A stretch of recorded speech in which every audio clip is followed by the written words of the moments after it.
Okay.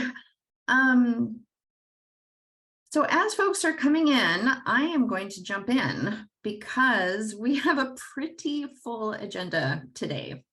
So according to my clock, it's 1:01 in my part of the world outside of Washington, D.C. And welcome to all of you who are joining. We really invite you to share in the chat where you're coming from, your name, your organization. And we're going to go ahead and get started. So a big welcome to everyone officially. We're really glad that you signed up today. And as I have been saying, please, as you get settled in, we would love for you to introduce yourself in the chat, your name, your organization, where you're beaming in from today. I'm Julia Roig, and I'm the Chief Network Weaver from the Horizons Project. And it's really my pleasure to be the one to welcome you to today's conversation on behalf of the NEED team. You see on the slide, that's Narrative Engagement Across Difference. And the NEED project is made up of Horizons, the Fund for Global Human Rights, the team at the Funders Initiative for Civil Society that make up this collaborative Civic Futures, and our wonderful research team. And in looking at those of you who signed up for this webinar, I can see that there is a really wide swath of interests and perspectives and cultures with us today, which is really exciting and also a little on the challenging side, because you can see from this very long invitation title, we are unlocking collaboration across difference. We're exploring narrative practices for broad-based movements in context of democratic decline.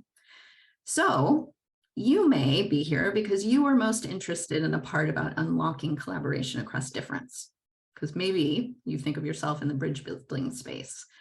Maybe you're most interested in exploring narrative practices because you're a narrative practitioner or a communications professional. Maybe you are most called to the part about broad-based movements because you identify as an activist, or you're interested in human rights or social justice. Or perhaps you're just concerned about democratic decline, and you might be worried about the state of the world, how our governments and our systems are functioning, and how we're able to solve some of the most difficult challenges that we're facing as humans. Maybe it's a big combination of all of those, but all of the ways that you have arrived today at this webinar, the diverse lived experiences that you've had, the stories that bring you here, that's actually the point of this project and the discussion that we're going to have about some really interesting research findings. Because inherent in those different reasons that you all decided to join us are the tensions that we're facing as a larger community to come together across difference to actively work for democratic values and civic freedoms. So what do I actually mean across difference? That's the name of the project. We're actually really addressing fragmentation that happens within different movements or groups, for example, within the feminist movement, and across movements, so those working for climate justice or violence prevention, educational reform, healthcare, all of the things that we care about and hopefully are very engaged with in our different contexts. Maybe some of you don't really even identify with the word movement, but your leaders for change in your communities, maybe it's something that feels ideological or political. But one thing that we do know based on research about pro-democracy movements and working for civic freedoms is that that agenda will only be successful in countries where there is participation from the broadest cross-section of society, including different ideologies. So we do not assume that everyone here self-identifies as progressive.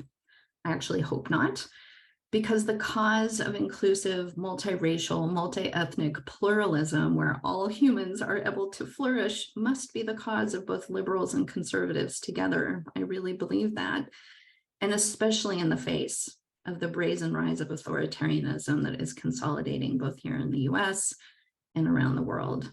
And this is so fraught, this collaboration across difference, when people are experiencing different levels of harm and injustices. But today we're going to step into some of those tensions and why this type of collaboration across difference is so important and also difficult in these moments. We're going to be raising questions. We're going to be using examples that might cause some discomfort. These examples don't necessarily come from the research that we'll explain a little bit later, but rather we're trying to just help explain some concepts so that everyone can easily understand in a really quick overview. So before turning over to the researchers, I'd like to briefly ground our conversation in why narrative practices are so essential and what we might even mean by narrative. So if you're new to narrative, you may immediately be thinking about the practices of storytelling and strategic communications and a lot of social change spaces where we've been trying to improve those aspects. And these are definitely a part of narrative practices, but we've been working on narrative within need in the deeper sense of how people are making sense of the world. That really understanding human beings make meaning of the world around us through narrative structures, characters and plots and values, often unconsciously. And it's what makes sense to us. So there are narrative streams of meaning making that run throughout our societies, and they're affected by dominant culture, and they're also affected by our individual lived experiences. And this can be kind of heady stuff. But from my experience, once you open your eyes to the power of narrative of sense making, as sense making, and understanding that each of us are making meaning inside of our own heads in distinct ways, our approach to collaborating and working for change with others, it shifts when we interrogate our own narratives and those of our partners and potential allies. In the case of democratic decline and the ways in which authoritarianism can wield very simple stories of fear, toxic othering, sowing confusion, the task at hand for us is to really help diverse groups come together. And we know how hard this is. So when we embarked on the NEED project, we wanted to look at narrative practices that support group collaboration across identities, across geographies, across ideologies, that help individuals and groups to bridge with those that we may consider other. So this exercise of narrative practices has implications for both group dynamics and for external communication strategies that help us build the broadest base of support for pro-democratic values or pro-civic freedoms. And as I said, we really don't consider this only a progressive agenda.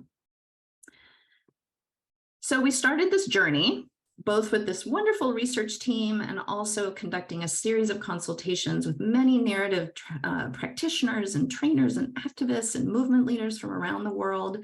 And I'm thrilled that I could see that some of you signed up for the webinar today. And also we have 3 wonderful practitioners who are going to be sharing some of their insights with us.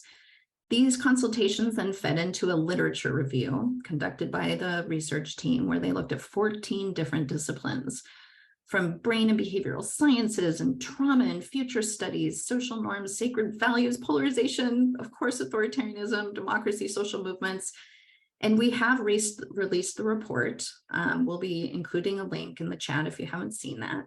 And it includes an overview of the findings that were unearthed within the research that give insights into narrative practice. But I do want to warn you that if you are looking for a how-to guide on exactly what to do with specific frameworks and tools to support narrative engagement, this is not that kind of report, and it wasn't intended to be. It more raises up some research findings that are intended to inform the next phase of the NEED project, which is to start experimenting with these practices. We come to this work with a lot of humility, and we want to really be learning together, hopefully with a lot of you, both learning about the relational work that happens within groups and organizing, and also the communications and campaigning strategies we develop.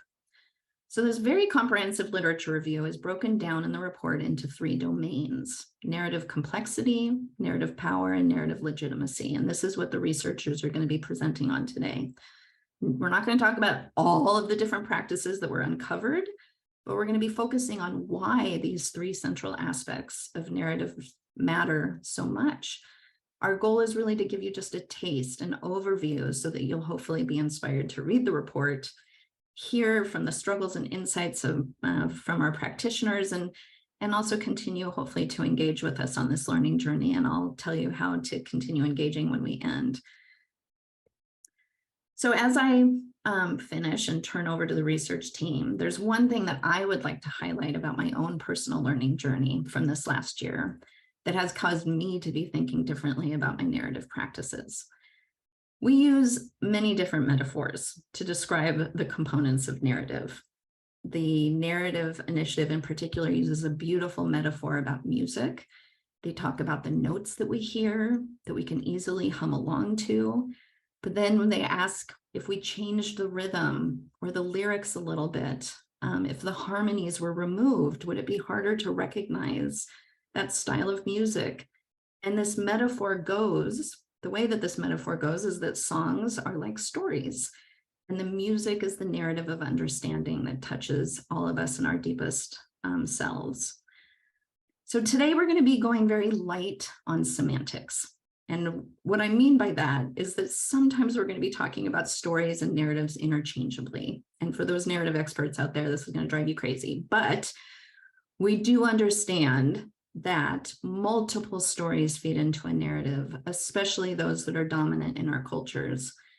And one particularly big aha that I had this past year came from our first researcher you're going to hear from, Sarah Cobb, when she described narratives as like a genie in a bottle, that once they're out there in the world, they take on a life of their own. So the academic term for this that I've been grappling with is that narratives have homeostasis, meaning we get caught up in stories, and the dominant narratives have a way of protecting themselves. So that sounds weird, but yes, narrative is how we make sense of the world, but also narratives have their own life, and we have to be careful about how we feed the narratives that we don't want to give strength to in our approaches to partnering with others and within our external communications. So being reflective about narratives, the ones that I am personally caught up in, and how I may be feeding into a narrative that I don't want to perpetuate, has been one of my biggest takeaways from this work. And so with that, I'm really pleased to introduce you to the three researchers, Sarah Cobb, Alison Castell, and Jali Sultani, who we're going to be putting their bios in the chat because it will take too long to tell you all of the wonderful things about their backgrounds. Each of them are going to present very briefly just on one domain. And then we're going to have a conversation with our three practitioner guests, Alexa, Monica, and Quem, before we open up for questions and comments with all of you, the last kind of 20-25 minutes. So please feel free to put any comments or questions in the chat. I'll do my best to be monitoring them, and my colleagues are going to help with that.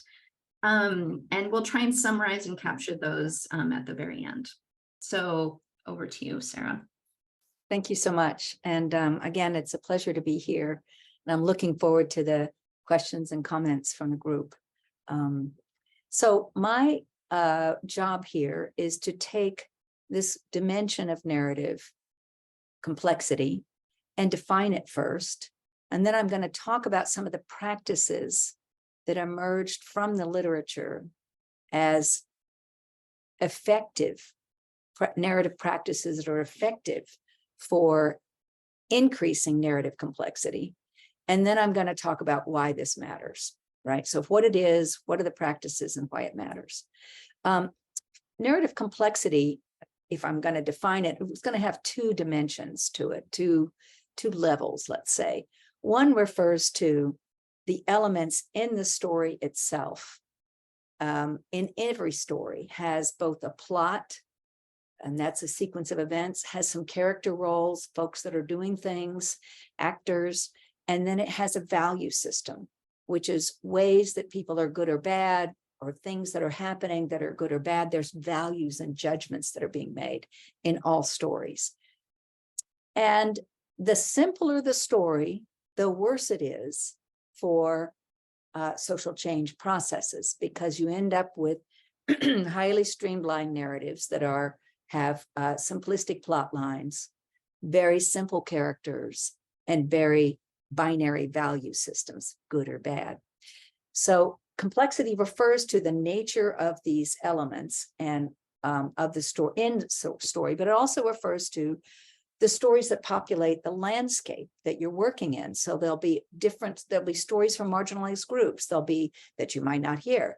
there'll be stories, the dominant stories that are sort of, you know, as Julia was just describing, end up structuring and organizing how we understand ourselves and the kind of things we can do. So let me lay all this out in terms of an example for you.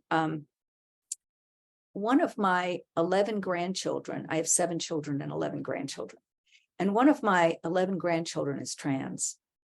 And this, I wanted to talk about the increasing complexity internal to a narrative just by sharing some of these, giving some examples from that context. So if you look at the plot line in a story, and you were to have talked to me 10, 12 years ago about what trans was, it would have been a very simple story about somebody, you know, discovering they were a different gender, and had no idea what that was about. The plot line that I had was extremely simple. And instead, I've learned that I've had an emerging awareness. In fact, me and the entire family, my family has had an emerging awareness about what it means to be trans. How does it happen? What is it like for my trans granddaughter? And what kind of learning happens? So the sequence of events is much more complicated than it was 10 years ago. I have new value systems. For instance, you know, I would say that I was much less informed, much more conservative about gender roles, despite my, you know, rampant feminism 10 years ago. And my dear husband was born and raised in Argentina. I mean, he's totally, completely macho, right? He doesn't even know how macho he is, in the sense of imprinted by those dominant stories about what it means to be a man. And he too has struggled. So we've gone from, you know, thinking about this in black and white terms to much more nuanced terms. And it's required me to move away from a story about fear, my own fear for her, for my granddaughter, to a story about her strength, her courage, her opportunities, her development. So that's, you can see my internal story has changed, and also the stories inside of our family. But let's look at the landscape of stories, right? Where there are plenty of stories that haven't been, even in the case that I'm talking about, stories that haven't been told, stories that have been concealed. And one of them, bless her heart, is my trans granddaughter herself, and other trans children whose stories are not circulated in the public. In fact, my granddaughter's extremely shy, and for a long time only wanted to talk to her mother, and then broadened it to talk to her sibs, and then she talked to her grandparents. But all of that was a development. And in the landscape, she went to a school, then ended up in a school where she was supported in the school, and all the kids could talk about trans, and the teachers could talk about being trans. So that was increasing narrative complexity in the landscape and increasing narrative in the story elements themselves. Can I have the next slide? Can I have the next slide? So let me give you some examples of practices, and there are 2 that I'd like to highlight.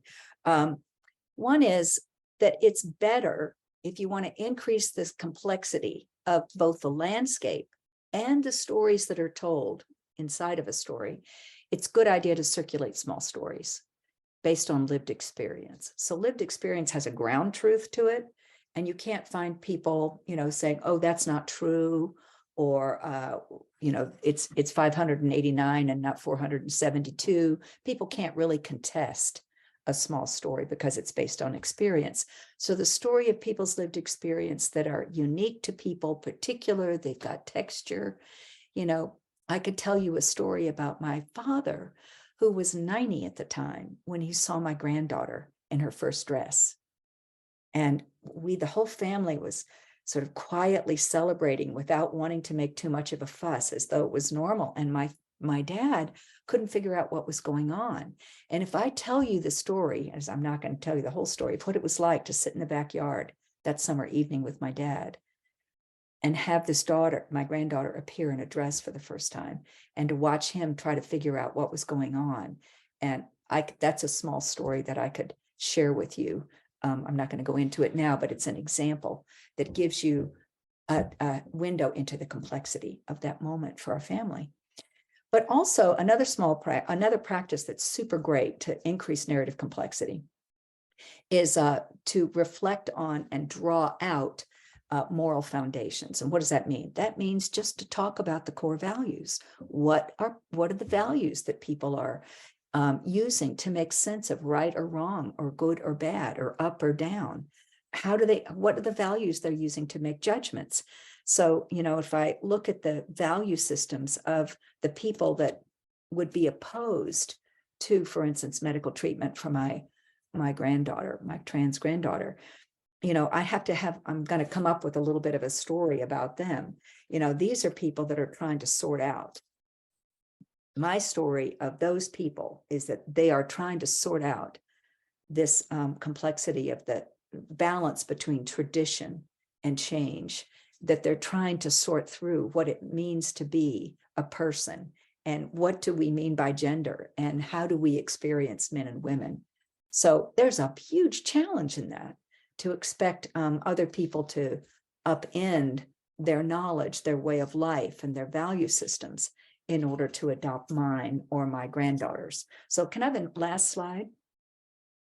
So this reflection on moral foundations is really critical, because it helps us get at what people really care about. And why does all this matter? It matters because to have different kinds of stories circulating in the landscape is better than not to have them occupied by a dominant narrative, even a dominant narrative like trans children have rights to medical care. They should have rights to medical care. That could be an ideological statement that itself shuts out the diversity and complexity of, for instance, my dad at age 90 trying to figure out what's going on, or my husband, who was raised in a culture where gender roles were clearly defined. So what we want is lots of different kinds of narratives circulating in this landscape. We need the kind of tolerance and openness and support for developing those stories with other people, because that's where we get new solutions and new strategies for working together. And the last thing I'd want to talk about why this matters is because it goes back to my storyline of them. So my story is going to anchor my story of whoever I'm talking about relative to my trans granddaughter. My story of them has got to be complex, because if I shut down the alternative to my perspective or my family's perspective, if I shut those stories down, they never appear in my granddaughter's life. She's not going to know how to navigate those. So we keep those stories present for her by talking through with her. How do other people see this? Why do they feel this way? And what can we do to reduce their fear and engage them? So these are just some thoughts on why complexity matters, what it is, what are some practices, and why complexities matter. And I'll just stop there and turn it over to you, Allison.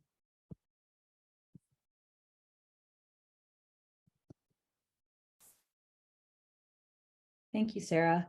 And thank you for having us here, Julia, for this webinar. And I'm just want to share my excitement about bringing this research to life, and to share that the best part about it has been engaging the research with practitioners and figuring out where the tension points are, where the excitement is, and building from there. So this conversation, I feel like, is just really foundational. I want to give one caveat that I've been asked to talk about narrative power and to use examples from the case of immigration in the United States. And I'm not an expert on immigration, so I just want to make sure that everybody here who might be an expert on immigration knows that I am using this case to be illustrative of the narrative aspects of power. So having that said, I would like to define narrative power. And just to say, there's these understandings of power out there about power over, power with, and I've recently, as in 10 minutes ago, learned about a very convincing notion of power for. And I want to just distinguish narrative power a little bit from that, because the power, as Sarah had noted, that there's the structural level of how a narrative is formed, and then there's the way in which narratives operate within the landscape. And there are elements of power embedded in how narratives are actually structured and how they are organized in that broader narrative system. So power from a narrative lens, as you can see, is marked by what stories are privileged, what stories are in the periphery, marginalized, concealed. And privileged stories that become dominant can often be taken for granted as legitimate and truth because they circulate more widely, they're anchored in historical understandings, they're spoken repeatedly, not only by people in power, but it seeps into the everyday conversations that people are having, which anchors the values into our everyday world, making that a dynamic that we need to actually understand. So as has been said before, the narratives become dominant, are simplified, and they reduce the field of meaning or what kinds of meanings can emerge, and they crowd out alternatives. And one of the reasons why this is so extremely important to understand is that narratives not only provide the architecture for meaning, but they also make certain actions possible or impossible, which directly relates to the kinds of strategies and policies that we can develop, right, based on the narratives. So narratives that dehumanize, shame, blame, they can lead to bombs, violence, prisons, interpersonal violence, right? And the violence gets justified by the power of simplified stories that marginalize and create the us versus them kind of categories. So while I'm sure you can all come up with examples, the one that I think is, kind of low-hanging fruit is thinking in terms of immigration of a border wall, the wall between the United States and Mexico that can only materialize because of the dehumanizing stories about immigrants who are coming from the South, no matter what the facts are about those immigrants. So once people are labeled as criminals, it materializes not only a set of stories about them, but a set of policies and practices associated to those stories. And without the widespread rootedness of the stories, it would be a lot more difficult for these policies and practices to be instantiated. So these dominant narratives, as I've said, they can go unnoticed and assumed as truth, as the way things are, which can be very problematic. I want to give just the dominant narrative as told by the Philanthropy Network is that anti-immigrant agents have a clear narrative with two primary specious themes. Immigrants are criminals, bad hombres, and immigrants are taking over our jobs and scarce resources. So these are the dominant narratives that we have. And I found a narrative from a student news reporter from St. Louis University named Celine Reynoso. And I just want to read a little bit about what she says about her experience. She says, if you hear the word immigrant, you might have some specific images or words in your head. And it's probably not because you're a racist or bigoted, but because you have been led to believe a single story about immigrants in the United States. This dominant narrative about immigration and what it explicitly means is communicated via the news, social media, and even authority figures in your life. As someone who comes from an immigrant family, even I was led to believe in the single story, the story that says that immigrants are dangerous, illegal, and a burden on the US economy. I read the articles and watched the films and believed every false message shown to me about my own parents' experience. After a long process of breaking down the stereotypes I had against myself and other families like me, I can hear the word immigrant and not assume a false monolithic definition of the term. Well, it's so rich, this narrative is so rich to think about in terms of the analysis. And I just want to point out two moves that I think are being made that are important to highlight. And the first one is that Celine is saying, even if you believe this dominant narrative about immigrants, it's probably not because you're a bigot or a racist, but because, as Julia mentioned in the beginning, like people get caught up in these dominant stories. They're everywhere, right? And you get captured by them. And so it decouples the person necessarily from the story and showing that the narratives have a life of their own and capture people because they're so predominating. Even, and this is the second move, even her own story is showing that she also got caught up in it about herself and her family and other families that she actually othered because she believed this story.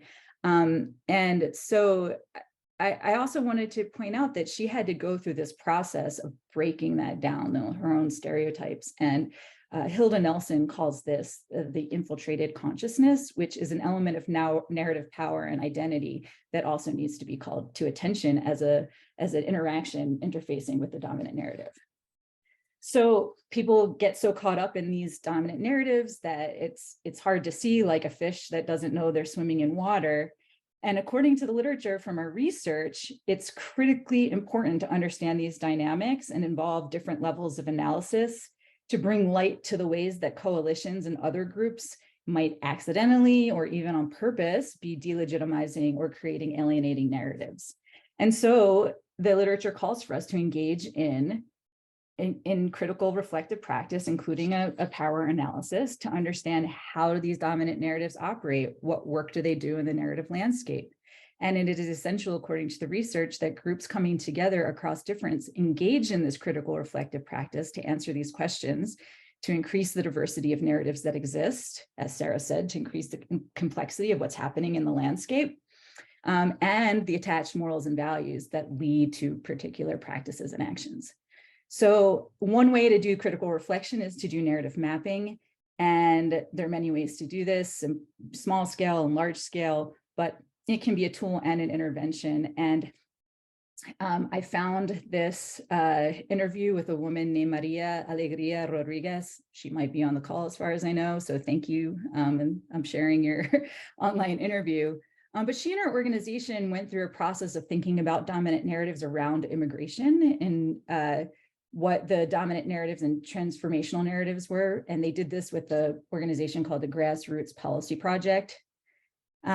She says, we worked with 6 other organizations in Florida in an alignment coalition now called Florida for All, to analyze and articulate the hegemonic narrative and what our countervision would be. Our fight or flight, urgent or reactive mode impacts our ability to deepen our thinking and orient around a more long-term plan. The process with Grassroots Policy Project gave us the time to review the rights trajectory and understand how they were intentional about advancing narratives of individualism, free market, and anti-government, and explore our own and collective approaches and narratives. And she's talking about how doing that process of mapping out what are the narratives in the landscape, not just the ones that they have, but the ones that others have, right, provides a strategic intervention for them. And then she also shares in the same interview about recognizing a narrative that her own organization had been perpetuating that they reflected on and ended up shifting. A key moment, which now seems obvious, was when we realized the problem with a phrase we uttered as often as 3 times per week. We're a nation of immigrants. Several years back, as part of a cohort of the Move to End Violence, I was privileged to be in deep political and personal conversations with Native American sisters about anti-Blackness. We came to acknowledge then something we know now, that the foundational pillars of this country are a theft of native lands and the institution of slavery. With that as our legacy, if we say we are a nation of immigrants, we are making Native lives invisible and diminishing the brutality of slavery. So we don't say that anymore. And we're intentional about helping others to not repeat it. So you can see how this internal critical reflection and thinking about narratives and how they actually can inadvertently delegitimize is a really important practice, especially if you're thinking about inclusion. And I'm over my time, but I just want to say that the research does say that we need to expand this kind of analysis, not just to within the diversity of movements, but how we see our other, whomever that other is, and that to actually go through the same kind of process of critical reflection for how we might creating alienating narratives. We did go through a process. I facilitated a process of doing this in Mexico, and the results, the outcome was the aha moment that people could really tell their own story with a very rich thickness with lots of details. But as soon as we talked about what would their story of their other be about themselves, they didn't know. They really had, it was a challenging question, and it really surfaced this, wow, we are inclusive people, and yet here we are with this kind of withered narrative about others, and they realized that they needed to go out and talk to some more people. And so I'll end there, but this is, I hope, shown the importance of doing this kind of power analysis, and I'll give the floor to Jale.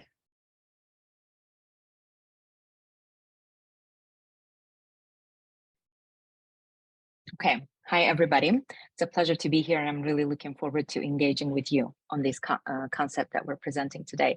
So I'll be talking about the third domain in the report, and it's a legitimacy, narrative legitimacy. So narrative legitimacy pertains to the way people are described and positioned in narratives.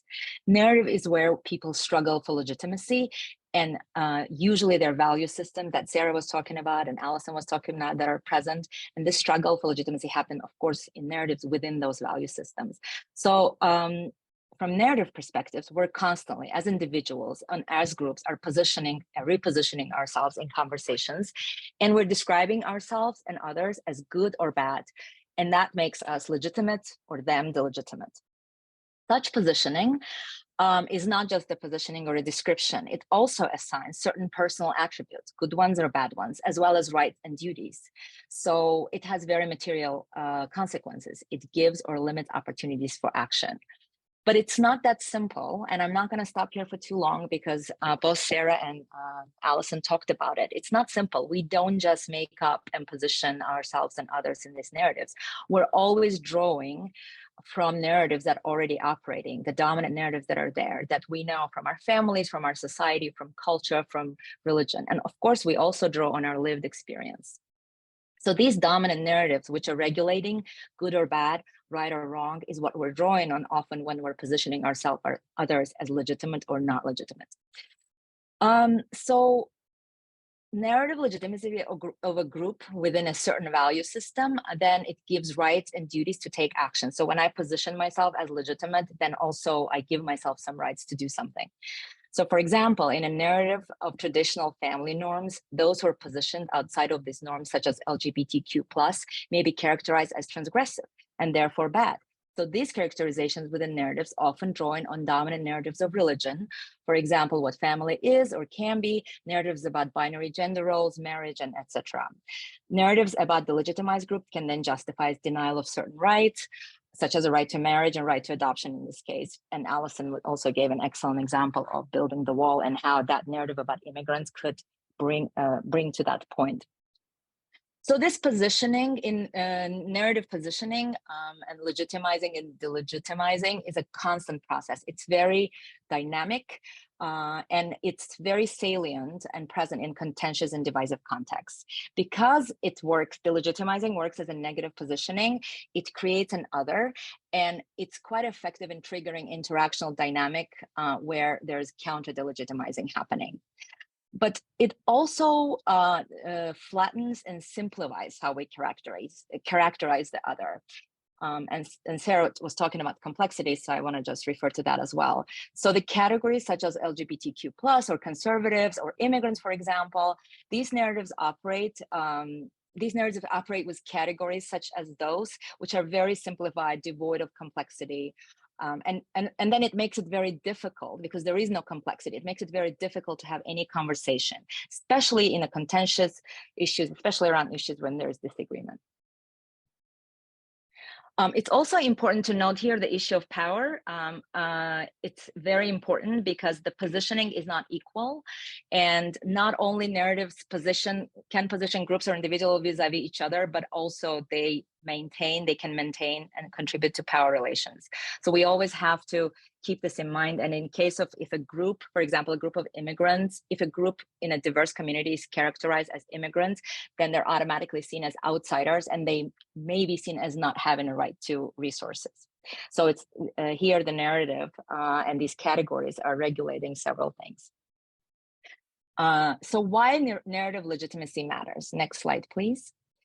Well, it's key to understanding. It came very clearly from the research and the findings that, but it's key to understanding of the dynamics of how groups and individuals position themselves also within different collaborative spaces, such as networks, coalitions, and also world at large. It also helps us, as I was talking earlier, to reveal the dominant narratives we're drawing from and how these narratives describe and position categories of groups or identities in an oversimplified way. So it's important, this is important both for relational practice, how do we engage and build relationships, and also communication practice. And having this lens can help us really think about how we construct relationships and collaboration, and also how do we manage, especially in diverse collaborative spaces. People will not collaborate unless they feel legitimate. So it's very important for collaboration. But when people feel legitimized, they open themselves up to reflection, and they can consider alternatives to their own reflection and can engage in ways that build trust and deepens relational connections. So these are the main assumptions with the narrative legitimacy. And therefore, not paying attention to this can then hinder our ability to engage with people, especially on difficult issues, and especially with people who we disagree with. So what narrative competence draws our attention to is this dynamics and this delegitimizing and counter-delegitimizing that can happen. And this is especially true when we feel under threat and we feel like our values are not validated and respected. And so we refuse to engage with others as with those who delegitimize our values as those not deserving our engagement with their values and perspectives. And of course, part of our lived experiences. This also, research shows, had implications for engagement within allied groups, within intra-movement spaces, where sometimes unintentional positioning can happen. And especially when the power relations are not made visible. And in complex spaces with very different groups where power relations can be different, not paying attention to issue of power, not doing this analysis or reflection that Allison was talking about, but also looking from the legitimacy lens, can lead to unintentional delegitimizing and marginalization. And obviously, it shows up when we're engaging with people we profoundly disagree with. But I also have to say an important caveat here that it is sometimes very difficult for people who are facing real threats and danger, who are being actively delegitimized, to engage with people who carry those narratives. So they also, we discussed about how the collaborative spaces and engagement, as necessary as it might be, can be constructed in a way that these groups and individuals can feel supported and they can have legitimized within their in-groups, and also maybe giving this engagement to their allies and not doing it themselves. Now I'm going to talk about a couple of practices, and can I have the third slide, please? Thank you. So I picked just a couple of interrelated practices here, and these are really, these are the practices that hold a lot of tension and dilemmas, and we're very aware of it, and we're very eager to engage with you in conversation about some of these. So first of all, I want to mention the practice that has to do with legitimizing identities and dealing with diversity. Research findings across multiple domains show that identities, as well as values people are assigned within those identities, are central elements that drive division and hinder collaboration or drive conflict. So this is important when it comes to collaborating with diverse groups or across difference. So again, we're talking about maybe intra-group within people who are allied, but still diversity can set up kind of a struggle for legitimacy. And so because we want diversity and inclusion within our collaborative spaces, from a narrative perspective, it's also great because it allows us to elaborate richer and complex and more nuanced narratives, to refer back to the complexity here. So what the research shows through different domains and practices is that the narrative practices within diverse groups therefore need to be legitimizing of people identities. For this, we need practices that allow for diversity, complexity, and also flexibility of identities, because people also, identities are something that shift over time. So for example, in coalition spaces, or in any collaborative space, people show up not just with one identity, right? We also have multiple identities as mothers, musicians, or multilingual. Some are progressive on some issues or conservative on others.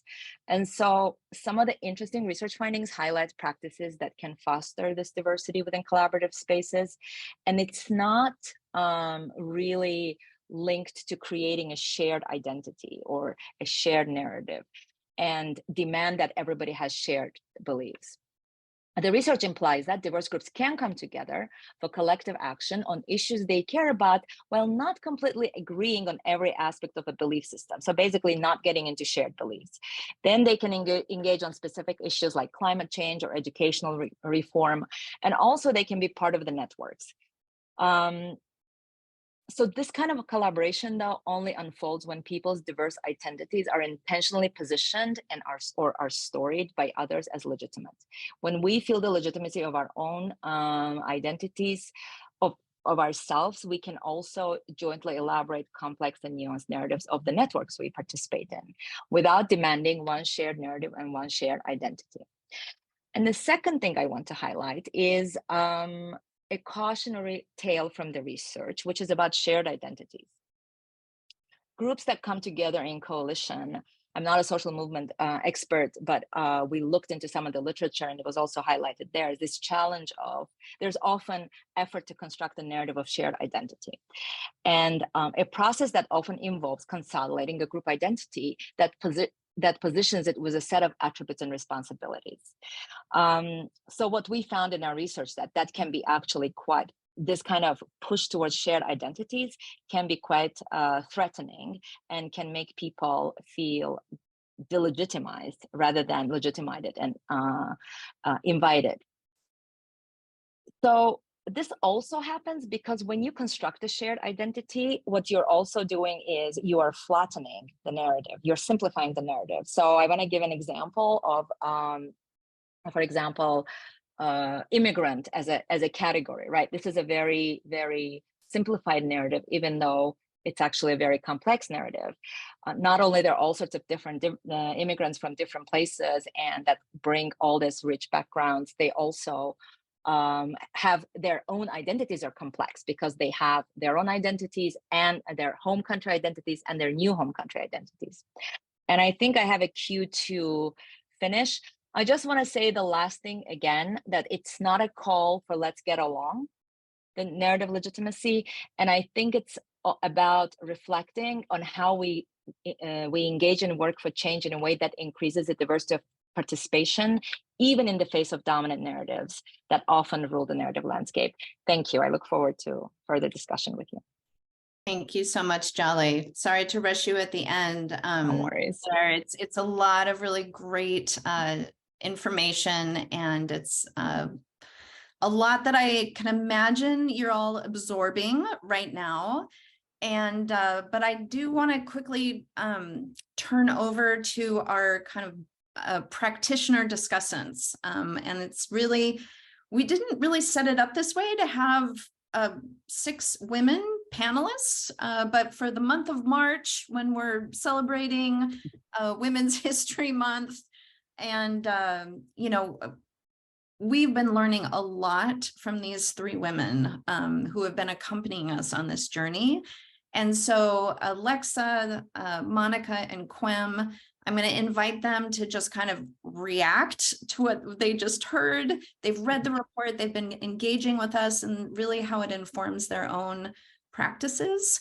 And then we're not going to give the bios again. All of them deserve, you know, a big, you know, brass band of their experience and all of the wonderful work that they do. So Alexa, I'm going to invite you to just jump in and be our first discussant. Thank you. I'm going to set my little timer here. Wow, I mean, there's a lot to respond to here, and this research has been really rich and really provocative. And I think maybe most importantly, what I can share is how it fits into our own work on narratives at Jazz Just Associates, where I work, and where this has been a central point of engagement in our work. We are a feminist movement strengthening organization. that works and accompanies women in 3 different parts of the world who are Indigenous, rural, LGBTQI, young feminists, women workers. And I think it's important to say that that's our jumping off point, because their political reality is political exclusion, is marginalization, is violence, right? That they're facing in their context because of various forms of systemic oppression. And so central, obviously, to their movements is the transformation of those power relationships. And we see narratives very much in that light and in that context. So power and narratives and movements are really an interconnected set of conversations and strategic elements. We think about narratives as a way in which power is expressed and contested, and that the critical dimension of that is that we both need to be able to understand how narratives are working in terms of the existing power structures and the dominant narratives that are activated by those structures, and the ways in which we as social justice actors can also then engage with narratives in a way that is effective, that can contribute to the transformation that movements are trying to bring about. And I think, related to that, or maybe to underscore that, we don't see narratives as just a communication strategy. I think there's a more superficial way of looking at narratives as kind of what we say or our slogans. And we really think about it as an integral part of the work, that it is, it's deep, sustained, reflective, relational work. And that we're not just trying to change the words that are in the context, but we're really trying to make the connection to those deeper levels of power that are the sort of systems of belief that are activated and mobilized in contexts in different ways. I want to say a few words about what we're seeing in terms of the impact of narratives. And I think we heard from Charlie and others about this question of legitimacy and delegitimacy. One of the, I'm going to name 5 different ways that we see narratives adversely affecting the movements we work with. One is the narratives of division, right? So those narratives which underscore sort of lines of fracture lines among us. So that kind of fragmentation, the weakening of movement unity that can happen. Sarah started with a conversation about trans issues, and we can see very much that issue is being very fruitfully used by the right wing to divide feminists and other potential allies. We can see that there are narratives that delegitimize. So narratives that stigmatize and undermine community leadership, foment dissent, and distrust among otherwise people that otherwise collaborate or might have our leadership to offer. We see that there are narratives that distract, that focus our attention on something over here when we know the actual critical issues are over in another place. Narratives that promote despair and resignation. Can't do anything about this. That this is, climate change is just going to happen. There's nothing we can really do, or just recycle, or some very superficial solution. And then we see narratives that drive danger, right? Narratives that create fear, that criminalize and justify violence. So this is the landscape that we are in increasingly. It's not new, but I think it's something that's really important to say, that this is not, again, this takes us onto deeper terrain than perhaps, again, of communication strategies and slogans. And so one of the dilemmas this presents us for movements is that we can't just merely counter. These are not reacting to or negating narratives that our landscape is not effective. As you heard, the research supports that doesn't work. And that if we're not deeply thoughtful and rooted in our own understanding of what we stand for, we can easily replicate narratives that are kind of internalized among us. We can reiterate some of the polarization of us versus them. And so we really need to think about how do we build narrative strategies that both bring us together. So there are strategies of a we and a common purpose, but don't hinge on what we don't want. Instead, our articulation of what we are seeking, what we do want, and that enable us to challenge injustice without just getting stuck again in that us versus them, or reiterating even our own victimization in the face of what's happening in the world. I want to briefly speak about a project that we are embarking on right now, which is taking some of these learnings into a new practice. We're calling it our Feminist Caravan. It's a project that will an agenda setting process where a series of convenings will happen across many different contexts to invite women to a conversation across borders and boundaries, to reflect on both the realities they're facing and how narratives are part of that, but also to invite really bold imagination of the future and what it is that they seek that's beyond the limits of the possible. And so it's it's an imaginative space, and that out of each stop, there'll be a way to artfully and creatively capture that vision so it grows and evolves as it's shared with other women, with the idea being that this is an emergent agenda setting space and a narrative crafting space that's rooted in movements. It's not just something that was focus grouped or put forward. And that process is bringing together several different elements that are critical to jazz's practice. Those being the development of critical awareness and consciousness, the forging of alliances and connections, and the last of envisioning and narrating the future we want so that we can build it. And so just to say a few words about that, because I think it speaks very much to what each of the researchers shared, it's critical that people understand how narratives are functioning in our current landscape. So how are they shaping meaning? Are they exacerbating key fault lines? How are we vulnerable to those narratives that are dividing us? How are we vulnerable to distrust and distraction? And what kinds of belief systems are they tapping into? Because we know that it's easy to mobilize prejudice and fear that can really harm us. And so how are we proactively thinking about that and strategizing about how we're describing how we're describing what's happening so that it opens up a different kind of political conversation.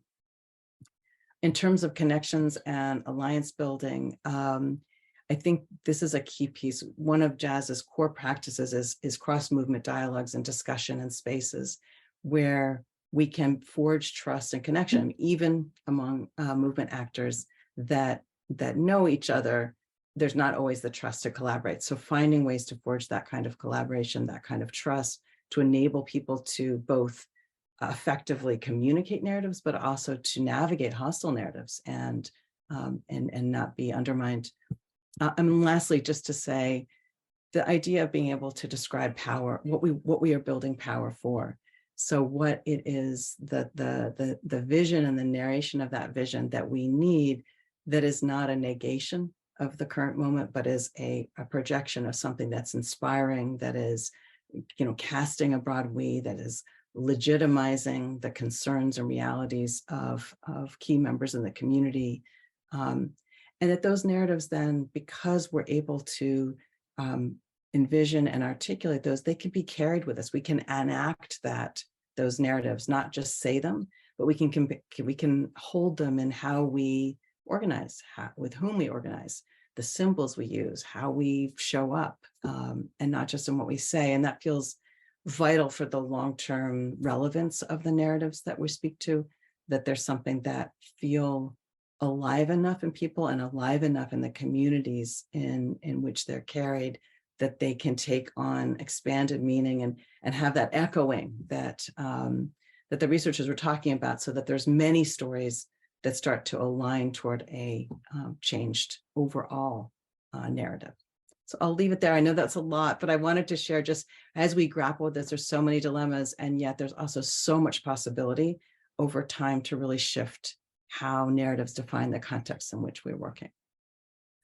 Thank you so much, Alexa. And if you don't follow along with Jazz online and all of the great stuff that they put out, please follow Alexa, follow Jazz, because they really are leaders in thinking through these issues of power and narrative. And sadly, we have to say goodbye to Alexa now. She could only dedicate an hour to us. But thank you so much for your time and for participating. It was wonderful. And Monica, we get to turn to you now. Again, I'm really excited that you got to join us all the way from Madrid and share about some of your work in the Americas and your perspective really as a global leader on these issues. And so over to you, Monica. Thank you, Julia. And hello, everyone. My name is Monica Roa, and I am the Executive Director of Bridges, which is an organization that is building narrative power in Latin America.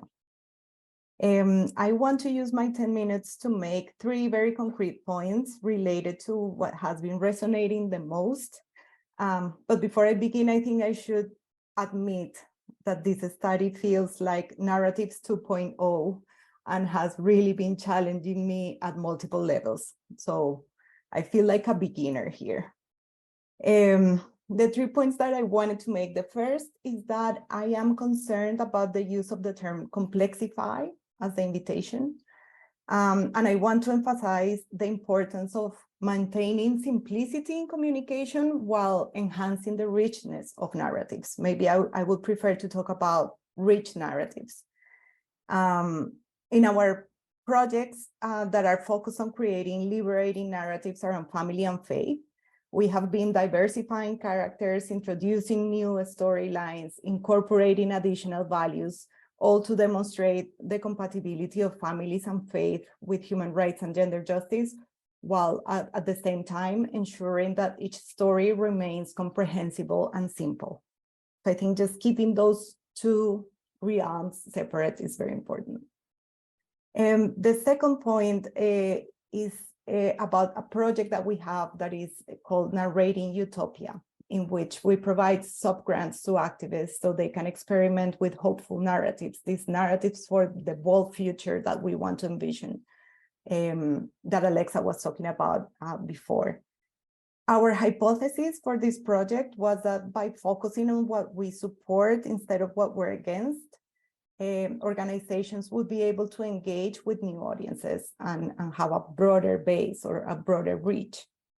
However, the preliminary findings are indicating that the project's primary appeal is to activists themselves. They are utilizing this to reconnect with their motivation and their purpose, and it appears that contemplating the potential outcomes of successful social movements really alleviates burnout and introduces renewed energy, which is something that I think is really valuable and that we should be applauding. And the third point that I wanted to make is that the hardest part of this journey has been looking inwards at how narratives affect our coalitions. And in terms of what I have learned with Sarah about the dangers of othering, I worry that when we started seeing authoritarianism rising, we fell into an us versus them mindset. And we were good and they were wicked. And then when some feminists we respected started pushing trans-exclusionary narratives, we did it again. And I think the question I have at the moment and I'm grappling with and trying to understand is, how can we start a meaningful conversation within my coalition to talk about this? That's it. Those were the 3 points that I wanted to put on the table for the conversation. Thank you very much. Thank you, Monica. And I really especially appreciate the kind of the vulnerability with which you're saying, like, I'm struggling with some of these concepts and this concept of narrative 2.0, because you know, we kind of all are, I think. And that's why I really wanted to say with so much humility and also real appreciation for how hard this work is in practice. It's really easy for us to be describing like, oh, we need to take into consideration this, this, and this. It's really hard to do this in practice. So Quem, our wonderful colleague from Kenya, is going to wrap it up for us with some final thoughts, and then we're going to open it up. I'd love to see the comments and the questions in the chat. I've been noting them down, but we want to hear from Quem, and then we'll have kind of a group conversation. Go ahead, Quem. Thank you, Julia. Thank you, everybody, for your contributions. So my name is Quem. I am one of the community managers for Narrative Networks Initiative, which is holding space for movements around the world, working for rights, freedom, equality, dignity, peace, democracy, and the planet. And inadvertently, these movements and actors from these movements are narrative practitioners, even though they might not identify as such. And alongside that, also narrative technical experts, practitioners, researchers form the global ecosystem of narrative practice or community. And so for us at NNI, it's important that we are making connections between the narrative world of technical experts and also the other experts, who are working and living in the different contexts. And so what we've noticed is that now this global ecosystem of narrative practice or this community is fragmented. And additionally, there's an imbalance of resources and initiatives where they're largely based in the US, the UK, or Western Europe, or, if this language resonates more, the global North. And so it is important that we are having this conversation and that this research is there as a collective on how narrative practice can actually be a relational practice for engaging across different ideas, sectors, etc. And at NNI, we are connecting, supporting collaboration and advocating for resources for these movements, and also holding space for deep listening and learning. Now, I'm joining this call from Kenya, as mentioned, where we are just like many countries around the world, witnessing a rise in authoritarianism, and also in solidarity with our neighbor, Uganda. And I see this research illustrating narrative practice as important for our relational practices, as well as our communication practices, because I believe that this call makes space for both of that. And so in Kenya, following the Supreme Court ruling that upholds the democratic right to associate for LGBTQI folk by stating that the National Gay and Lesbian Human Rights Commission can be registered, there has been a backlash from politicians and the country's leadership, as well as religious fundamentalists who are instigating the public to carry out anti-LGBTQI protests. And in the background of this divided now social political landscape, we're witnessing rising authoritarianism, which now is affecting all movements, not just the LGBTQI movement. And in the backside of this, we have, the current government, which is new, having the Faith Diplomacy Department in the Office of the First Lady with the taxpayers' budget, and the opposition party having called for demonstrations against the rising cost of living every Thursday and Friday, further to it.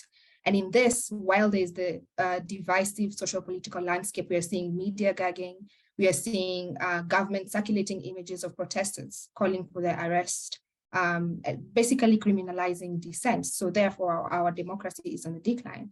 And so it is important to make this connection around the importance of why we need to work together, where we need to engage across difference. While the LGBTQI movement was bearing the brunt of these life-threatening narratives, interconnectedly, other movements working on freedom, democracy are also being affected. And so, how different would these realities have changed if we had embodied this narrative practice or embodied relational practices as with the practices that were happening? And so famously, as said, our liberation is connected because our struggles are too, and this is beyond our shared identities, as had also come out, in this call. And so for me demonstrates narrative practice as relational practice and why we need to come together. And additionally, what resonates with me when it comes to this research around narrative practices is one of complexity, and as also Monica has brought out, the richness of narratives, right? So the research affirms what feminist movements and sexual and gender minorities movement have been talking about, the expertise of lived experiences, and does take us further on it. And so if I'm looking at this from the communications angle strategy of the research, is that if we are challenging existing values, what new values are we presenting? And I think this is a question that goes back to the different movements, the different actors in terms of how do we do the work? So for sexual and gender minorities, and which that being the group that is experiencing the most backlash here, is always on traditional values, African values, moral values. And the intention has always been to counter these narratives. What the research provokes is that this might not be effective and put these movements on the defense.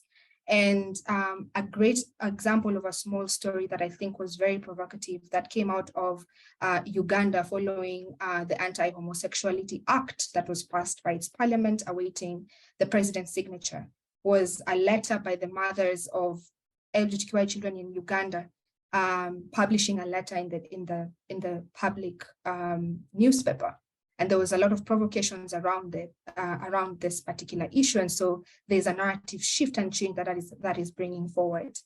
And for us at NNI, we're making an exploration of this by making space and resources for experimentation so that movements and actors also have the spaciousness to reflect and apply narrative strategies by moving away from urgency, but also really thinking about the interconnections with the future. So for movements such as this, LGBTQI movements, and all movements, what is important is to recognize the amount also of emotional labor that narrative work takes up, and also thinking about narrative strategies. And so the research is inviting us to make space for the other, if that was what the research is asking us to do. What does this mean for movement work in terms of making space for healing and grieving? And also what narratives would be possible then if we make space now for relationally healing and grieving, and really having space for reflection. So the narrative practice of complexity for me now makes connection to the narrative practice of legitimacy. What narratives are legitimate do tend to be dominant, as has been demonstrated. A reflection of this practice was thinking about how a response to Black Lives Matter was All Lives Matter again. You know, that really brought back the landing on the complexity of making space to understand this fear, because it is this fear, but also thinking about this fear as legitimate. And so how can this inform our relational and communication strategies towards building power together? A question that keeps coming back to me is, how do we make space for fear? Can our tensions and differences be generative or generative even? And how do we make that possible? And so the research is an invitation for me and all of us at NNI to continue to explore ways in which we can hold space for these important conversations while centering those who are disconnected, marginalized, while prioritizing inclusive collaboration in a way that cuts across silos and disconnects across regions, languages, technical fields, across movements, everybody. We see the building of trust and development of relationship as fundamental to this work of bridging and building collaboration. And in the words of Adrienne Marie Brown, moving at the speed of trust. We're also thinking about how we can explore this in ways that are future focused, because long-term change cannot happen overnight. Pinging into power dynamics and awareness of it and challenging it, and also prioritizing well-being and care and safety, because if we're working with people who are the margins, that we do know that these issues can be life-threatening for other people. And so how do we work with allies, and how do we all work together? So those are some of the questions, the provocations, the observations that have been coming up for me. And thank you. Quim, that was fantastic. Thank you so much. And we have about 17 minutes left. We're going to bring the whole team back to go through some of the questions. And yeah, I'm a little bit overwhelmed with how impressed I am with all you guys. I'm so grateful for the interventions and the reflections and the research team, because I just really believe in this work and the messages that you guys are putting forward to this group that came together to just kind of grapple with these topics right now, because that is the spirit of this project. We're grappling. We might not have all the answers, but you're putting forward some really good dilemmas. So I'm going to invite folks that are on the webinar to put other questions in the chat. I'm going to name one that Debbie Lynn mentioned a little bit earlier, because I think this is an important one to maybe dig into a little bit. And she was asking about this concept of not needing a shared identity or a shared narrative within coalitions, and yet wanting to strive for a new, we talk a lot about like the American story, for example, or, the stories that will bring us together, that allow for the individual identities also to flourish. And so I'm wondering, it gets to perhaps the concept of approximate narrative. We thought this was going to come up, Sarah. So I wonder if you wouldn't mind kicking us off, and then I'd love to hear maybe from Quim and Monica how you think about this concept of a shared narrative of the coalitional work that you're doing. Yeah, I can just contrast a shared narrative from approximate narrative. This came up in the research. And a shared narrative is a story everybody agrees to and tells that story with those elements, that plot, those values, those characters. Approximate story is a story that touches a dominant storyline. It touches it, it reaches out and touches it.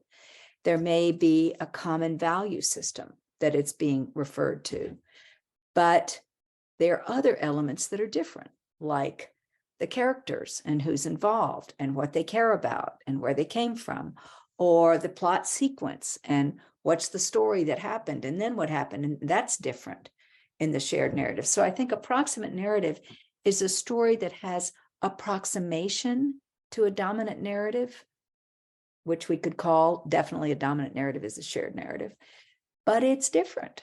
So the proximate narrative allows for that kind of texture and diversity that both Quim and Monica have been speaking about, that I think is so, so critically important. Is that helpful? Yeah, because I guess we're trying, it's almost like, are we coming up with a slogan of, freedom for all, we can all be free if we're all together, and then we equate that with, and that's our shared narrative. And I think that that's probably what we're pressing on, is there may be a dominant narrative that allows for that diversity of the characters and the plot lines, but this is hard to, again, to put into practice. So I am curious, Monica and Quim, how you might relate to this question about within the spaces around shared narrative and then the multiplicity of identities that we show up with. You wanna go, Quim? I can talk about the work that we've been doing in building Families Now, this platform that I mentioned that is trying to complexify the narrative around families. And I always say that one of the collateral benefits of this work is that for the first time in 20+ years of activism, I'm finally getting to work with people that do not come from the feminist movement. So we have, when talking about families, yes, we have women's rights, but we have children's rights, we have LGBT, we have housing, we have health, we have education. And suddenly we have like a completely diverse group of people that are coming together to say, well, there are different ways of thinking about families, and we all want families to focus around the value of care and well-being. So I think it is, I always say it was a collateral benefit, but maybe it was not that collateral. That is precisely why this narrative is working. So I think that's probably a good example of this. Quim, do you want to add anything? Yeah, sure. I think for me, I would start to think about it in terms of shared narratives with who. And I think that is where it comes back down to power mapping or relational dynamics, and how then that would begin to inform what that shared narrative will begin to look like, or the new narrative would begin to look like in that particular context. Yeah. Great. We also had a couple of comments that were just like seconding your point, Quim, about healing spaces and about allowing fear to have its place. And I've always found this is kind of in direct tension with the imagination work. Like, we're really excited about the imagination work, but we also need spaces for fear and grieving about the now. So there's a little bit of a sequencing. So I wonder, Allison or Jolly, if either of you were kind of inspired to talk about, about the concepts around healing spaces, or the spaces. I mean, it's both, I think you've touched upon it in your presentations, but the importance of allowing fear to have its place. What would you say about that with regards to the practices? Any thoughts?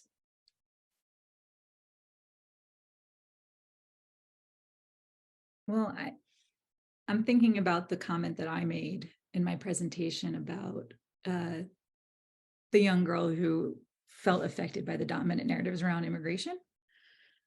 And I would assume that she's able to release some of that because of spaces that were created for her and around her to be in conversation with people who are supportive and able to tell different kinds of stories and legitimize her story in different kinds of ways, right? And that's maybe not quite at the fear level, but I think that anytime, I mean, when we talk about narratives being destabilizing, I think it does sometimes lead to a fear response, right? So even in the example with, and I'm going to space her name, Maria, talked about there's we have an initial reaction to things, right? Where when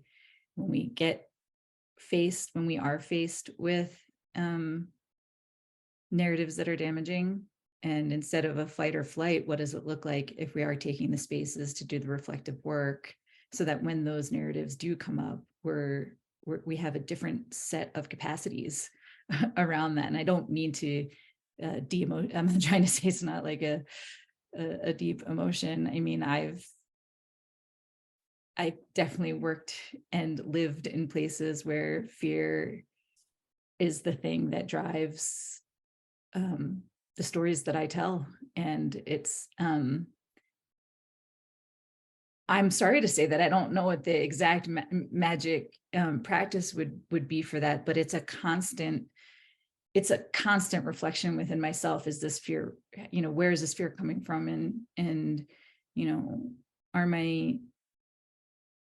am I activated physiologically? And there's a reflective process, and having community around that, I think, is really important, because we do need to make sense of things together and parse those kinds of things out, right? And these women that I know about in Colombia that created grieving circles, right, where being able to really be in spaces where they could be anything that they wanted to be, and for years, until it kind of like opened up into different kinds of storytelling. Let's talk about our victimization. Let's talk about, our kids going to school amidst violence. And then eventually they were able to talk about other things, but they needed that space to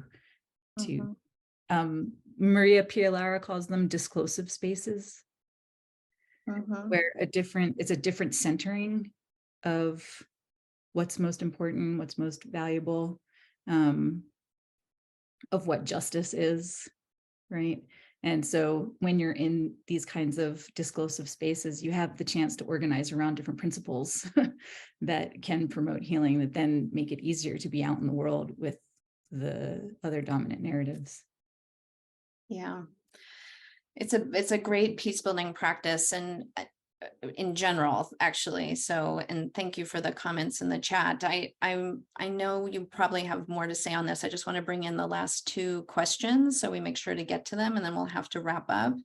So there was a question, and I'm not sure that I completely understand, Rosa, around the possible collaboration between movement building work and then a sortition-based democratic innovations. And that might be, bringing in kind of the broader population. I think just within this democratic kind of agenda that we want to create kind of broader civic life. So if I'm not capturing the question in the right way, help me with that a little bit more, Rosa, because I think I know what you mean. With regards to the collaboration that we need for democracy to flourish, but like the relationship with teen movements and governments. And then I do want to just mention, Liz and Sarah were having a back and forth during the chat just around multiple truths and how we engage with this concept of like, this can be true and that can be true within a narrative. So at this point, I'll just kind of open up if anybody wants to address those two comments. I think Quim did a nice job of kind of attaching kind of how the struggles for liberation and movements really were interacting with the overall authoritarian threat, both in Kenya and the region. But Quim, I don't know if you want to say a little bit more about that with regards to the broader democracy agenda. Not so much into that, but I guess my reflection and what that brings up for me is the invitation to make and create more spaces for conversation and what will be possible, what is possible around the conversations that come up when, there's an intentionality and there's strategy around how holding those spaces between movements and, the other different actors, what will be possible. I think we rarely do have spaces for that because we are in a space sometimes of urgency and needing to respond and needing to do all of those things. But for sustained impact, which looks like collaboration and coalition building and creating sort of like, something that is shared or new, then there's a space or the need and the invitation to create spaces that is consistent, for movement building and coalition building. Yeah, thank you, Quim. I'd like to add that I think, just building on Quim's point, that if you look at, I think it's Rosa's point, isn't it, that we're talking about movement building work and solution-based democratic innovations. I think that's what she's talking about. They're often the speaking spaces in government spaces or policy spaces doesn't include the kind of opportunities for reflection, for describing fear, for talking about trauma. But you see these people going up to a microphone in one person after another, talking about their personal stories. They're never acknowledged. They don't shift the meeting at all. So I think what we're up against is exactly, I would really underline what Quim was saying, which is what can be said is directly tied to the kind of spaces that are created. So if we want new things to be said, we have to create new spaces for speaking and for navigating and for negotiating. Really nice. Great. Jolly, you raised your hand, and then Monica, I'm going to ask you to summarize for our last minute, and then I'm just going to give 30 seconds about the next phases of need. Go ahead, Jolly. Yeah, just to Rosa's example, I didn't follow the link, but she was saying how it helped shift the narratives and allowed for more people to join.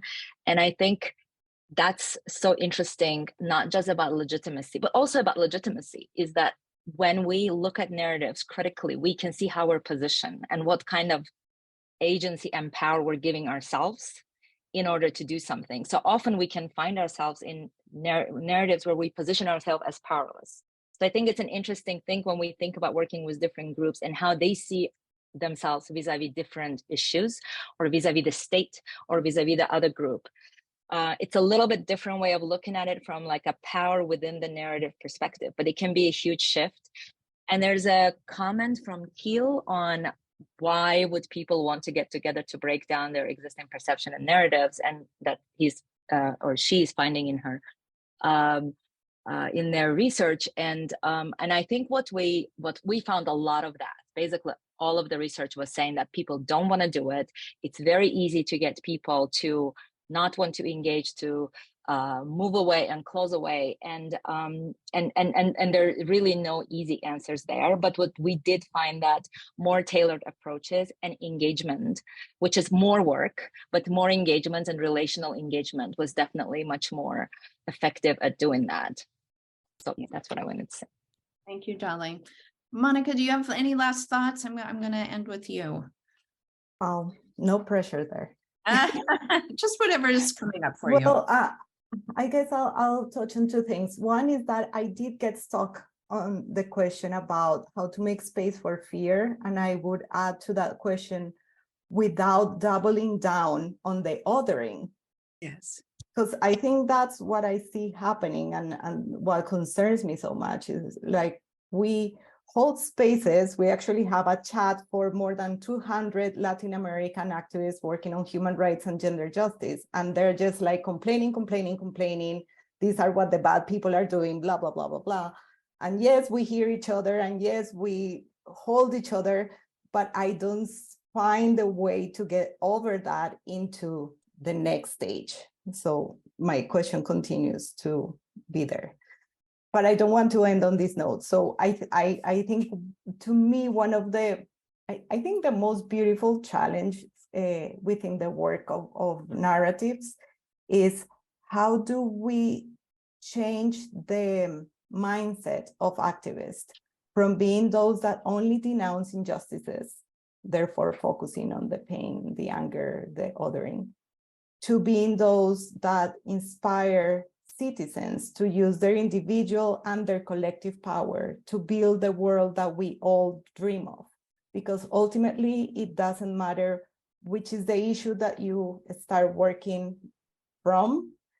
Our dreamed world is very similar. So when we focus on that desired future, I think it's a lot easier to come together. So how do we inspire people to make that shift is, I think, what helps me wake up every morning. Lovely. Perfect way to end, Monica. So what a humongous thank you to all of our wonderful panelists. A special shout out to James Savage and James Logan and Lydia Kakum, who are out there. Team Need will continue to be engaging on this learning journey. We want to start putting some of these learnings into practice. We look forward to sharing with you. Please check in with us so we can develop these kind of learning partnerships based on what you're interested in, also finding out more of. We're going to be taking pieces of the research and sharing different parts of it so it's digestible. And Nilanka, my colleague, had included a link to sign up for kind of getting our news so that you can hear more about the progress. And so really just a huge thank you again for all of you joining us. And you guys are all great and inspiring. Thank you. Be well, everyone.